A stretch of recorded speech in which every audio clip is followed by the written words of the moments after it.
Hi guys, it's Nunu and I'm here with you in discussion 4, essay about teacher-posed obstacles, 120 points, 1,000 words. Now, what do I mean about teacher-posed obstacles? I mean obstacles to student success that teachers put in the way of students, roadblocks teachers throw in the way of students' ability to become academically successful. Okay, let's survey this assignment. We begin with a joke. Here it is. For a fair selection, everybody has to take the same exam. Please climb that tree. And we have a monkey, a penguin, an elephant, a fish, a seal, and a dog. Who's the only one who can climb the tree? It's going to be the monkey. So this joke is about standardized testing, the one-size-fits-all education. Students have different talents. For example, this fish can swim, the monkey can climb. They all have different talents. And not everybody has the same abilities. So this is, of course, a critique of our education system. And below it, we have a wonderful quote by Albert Einstein. Everybody is a genius, but if you judge a fish by its ability to climb a tree, it will live its whole life believing that it is stupid. Okay, so this is a very profound, very deep joke. It's funny, it's amusing, but maybe this is one of the problems with our education system. All right, let's survey the rest of the assignment. I have a video clip for you, the teacher from Ferris Bueller's Day Off. This is a fun little clip about what's wrong with some teachers when they lecture too much and bore their students. Okay, below this video we have another one about this assignment, and this is a video you're currently listening to and watching. Below the video we have 5 links. We have due dates, requirements for this essay, a discussion rubric, because this is a discussion, and that's how I will be evaluating your essay. We have an overview and we have an assignment purpose. Now the only link here that I will be clicking on and going over with you is the due dates. You'll need to click on these other links. Okay, so what else do we have in this assignment? We have a part 1. We have a part 2.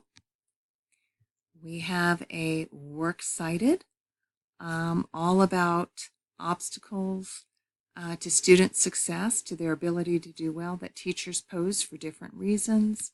And we have help with quoting, as you will be required to quote in this essay. Okay, I'm scrolling back up and I'm going to read part 1 with you.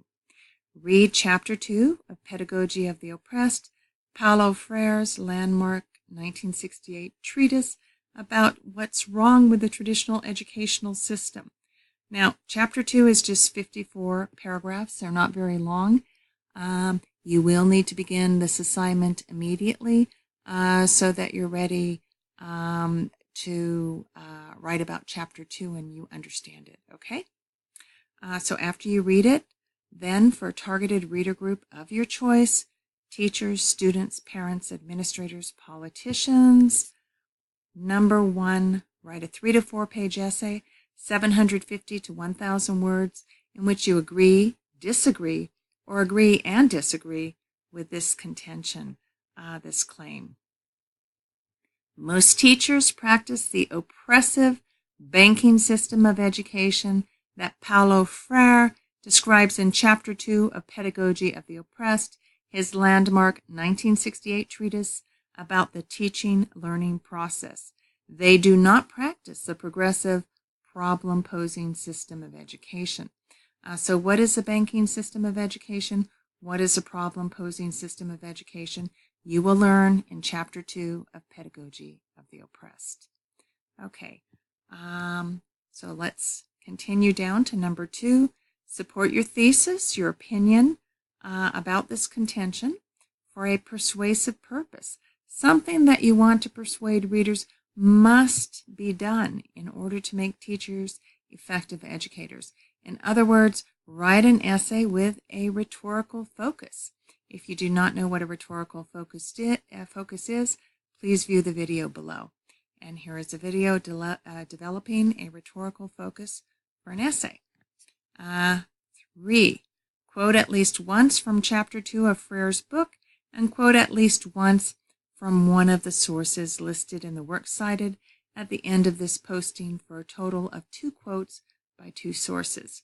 Part 2, complete 2 peer evaluations. For directions, click here. And I'm going to click here. And we have peer evaluations for directions. Teacher-posed obstacles to student success. They are here. Okay, I'm going to click on the back arrow. And we see the works cited here. You need to become familiar with one of these sources. And quote, I recommend Elizabeth Alsop, who's teaching the teachers. It's a very brief article, and it has some statistics in here that will shock you about teachers, how little training they receive before they begin to teach at the college and university level. So this is very interesting. And of course, we have our help with quoting down here. Okay, so I am scrolling back up. I'm going to click on the due dates here. Due dates. Post Part 1 by 11:59 p.m. on Thursday, and post Part 2 by 11:59 p.m. on Saturday. If you think you cannot meet these due dates, come over here to inbox and email me, have a conversation with me, let me know what's happening, why it is that you can't submit on time, and I'll do my best to help you. Now, please remember in this assignment to begin it immediately. Don't begin this essay about teacher-posed obstacles on Wednesday or Thursday. You need to begin immediately on Monday. You've got to read Chapter 2 of Pedagogy of the Oppressed. It's challenging, but I think you're up for the challenge. And it's 54 short paragraphs, but it will require several hours. Okay, remember too, you are in an 8-week course, not a 16-week course, and this is accelerated, okay? If you have any questions or concerns about this assignment, and this assignment, of course, is discussion 4, the essay about teacher-posed obstacles. I am here in inbox. No question is ever silly or not important. Don't worry about emailing me too much. I need to hear from you. If something's not clear, you need to guide my learning. I'm your student. You need to teach me how to teach you. Okay, let's get going on discussion 4.